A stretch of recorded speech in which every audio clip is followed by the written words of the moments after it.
సంతానం లేదు. సంతానం లేకపోతే ఏం జరిగింది? భార్య నష్టానికి గురయ్యడానికి శారమ్మ మాటిని ఏమైంది? హాగరుతో పోయి ఏమైంది కనుక ఇష్మాయిల్కి అన్నాడు, ప్రభు నేను ఇస్తాను కదా అన్నాడు. నేను ఇస్తాను. ఈ మధ్యలో ఆయన మనకు దయ చూపించాలని కోరుతూ ఉంటే, కరుణించాలని కోరుతూ ఉంటే, ఆయన తన సంకల్పాలు నెరవేర్చాలని కోరుతూ ఉంటే, మనం ధన్యులుగా చేయని కోరుతూ ఉంటే తప్పేవాళ్ళం. మనము మధ్యలో ఎన్నెన్నో తప్పులు చేస్తూ ఉంటాం. యాత్రలో ఎన్నో తప్పులు చేస్తూ ఉంటాం, పొరపడుతూ ఉంటాం, నష్టపోతూ ఉంటాం. ఆ హాగరుతో పోయి వెళ్తే ఐగుప్తు నుండి తీసుకొచ్చిన హాగరు ఇష్మాయిల్ని కానీ ఈవేళ వరకు మనకు నష్టాలు ఈవేళ వరకు వాళ్ళు శ్రమ కాలంగానే ఉంటున్నారు. సంతానం లేదు. సంతానం లేకపోతే ఏం జరిగింది?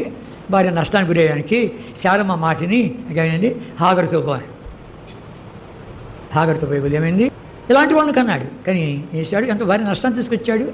అయినా ప్రభు ఎంత ప్రేమ గలవాడే, ఎంత కృపగలవాడే ఏం చేస్తూ వచ్చాడు? కనిపిస్తూ వచ్చి అన్నాడు, 100 సంవత్సరాలు రమారమి 100 ఏండ్ల వయసు ఉన్నప్పుడు, 75 ఎక్కడ, 100 సంవత్సరాలు ఎక్కడ, అయినా తన సంకల్పాన్ని నెరవేర్చుకోవాలని ఇచ్చిన వాగ్దానం నెరవేర్చాలని ఉద్దేశంతో ఆ దేవుడు ఏం చేశాడు? రమారమి 100 ఏండ్ల వయసులో ఉన్నప్పుడు ఇలాంటి వాళ్ళని కన్నాడు. కానీ ఏం చేశాడు? ఎంత భార్య నష్టాన్ని తీసుకొచ్చాడు.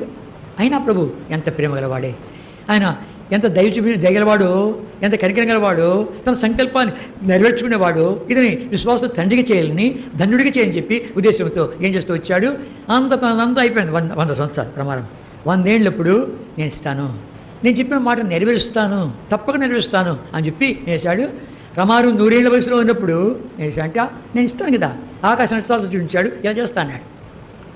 ఆయన ఎంత దయగలవాడో, ఎంత కనికరం గలవాడో, తన సంకల్పాన్ని నెరవేర్చుకునేవాడు, ఇతని